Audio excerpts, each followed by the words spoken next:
आपण काम काय करतो, शेतकऱ्याची जमीन बघून, ही पूर्ण काळी जमीन आहे पण 3 फुटावरती या जमिनीला मुरुम आहे. त्यानंतर परमेश्वर सरांना, रेणापूर तालुक्यात लातूर जिल्ह्यामध्ये ही बाग आहे, परमेश्वर सरांना सांगितलं आपण ही बाग लावू शकतो. त्यानंतर त्यांनी डेअरिंग केली, पैसे लावायला तयार झाले आणि सगळ्यात इम्पॉर्टंट मेहनत घ्यायला पण तयार झाले.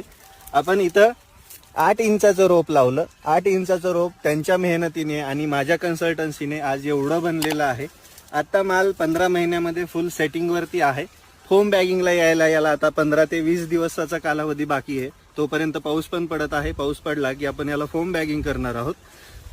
पूर्ण बेडमध्ये आपण खतं, औषधं सगळं भरलेलं आहे प्रॉपरली.